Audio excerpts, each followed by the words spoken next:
I've been running a Call of Cthulhu-like game for a while now, and it's a bit like Supernatural meets Torchwood in a 1920s setting.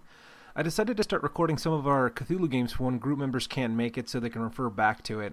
Some of the dialogue can be quite entertaining, so I figured I would try to improve the audio and format for a larger audience to enjoy. Some of the initial episodes were limited by our venue and that I didn't have much audio editing experience, but they get much better as you go along. The game started off in a parallel 1927 Earth, where power and communications technologies were a bit more advanced.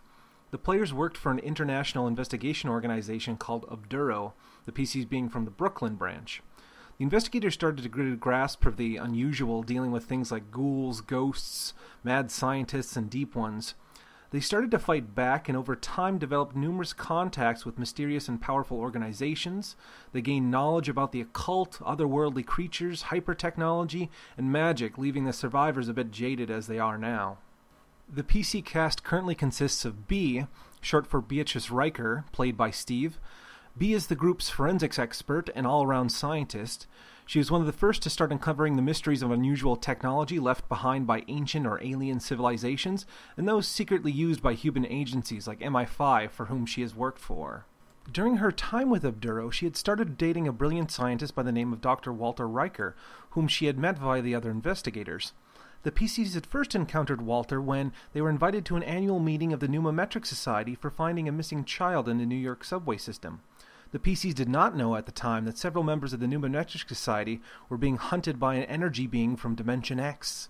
This creature was actually Dr. Petrov's assistant, assumed dead in an accident with an experimental radio telescope created by Walter Riker, and that he was here to kill everyone involved in the accident. Luckily, the investigators, with the help of Dr. Riker, were able to scatter the energy being. However, a year later, at the annual Pneumometric Society meeting, the being from Dimension X came back. Through advanced scientific application, B and Walter had forced the creature back into his human form, allowing the group to stop him for good. Unfortunately, Walter had become saturated with heavy cross-bridge particles from Dimension X, and he asked for B's hand in marriage before he faded away. She said yes. Beatrice now owns Riker Labs in upstate New York and provides the PCs with money and advanced technologies to fight the various evils of the world. Next we have Hunter, played by Dusty. A veteran of the Great War and a skilled hunter, he's always had a strong dislike for the strange and unusual, until one investigation where he had dealt with a foe capable of teleporting through space via a fragmented ancient transportation stele. He quickly learned through the foe's writing and fragment how to move through space via gates, steles, and eventually symbols, leading him to a new curiosity towards magic. Now a respected member of the mystical society Ordo Hermes, an apprentice to a cat of Bast, Hunter continues to push the boundaries of his magical capabilities. He still, however, has a strong dislike of foreign cultures. We have Jeb, played by Rice, a loner gumshoe with a healthy moral gray area and some sticky fingers. He was an early adopter of the strange and unusual, with a strange object here and a relic there. He was never one for rigorous study, so he got himself some mystical help from the Church of Darkstar under the care of Father Jonas. He knew he was worshipping demons, but he felt he could do a lot with the fast track to power. He ultimately broke connections with them as he opened up more towards the group, and he fills the void in his heart for easy magical power by worshipping the cat god Bass nowadays, with his special friend to the end, Scarlet the Wise. Professor Frank, played by Jolene, an anthropologist and photographer with a lot of classical education, was one of the first magi's in the group, but took much more cautious path to power. When Jeb started worshipping cats, the professor's own love of cats led him to join on, leading him to find Puddin, a spoiled yet very powerful cat.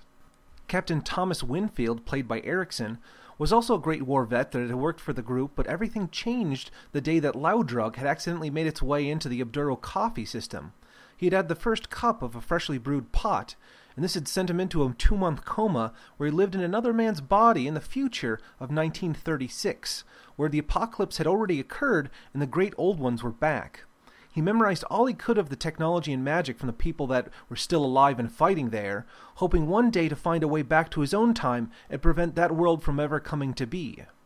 There are other players that pop in and out, but nothing else crucial to the story from where we start off. The recordings pick up from when the investigators have come back from an ancient serpent colony hidden in the Peruvian jungle. that was almost awakened once again had the PCs not been there to stop it. They're now on their way back to Obduro, Brooklyn and New York City, where the threat of an ancient evil Mormo is still being kept in check by the Rainbow Division in Bauer.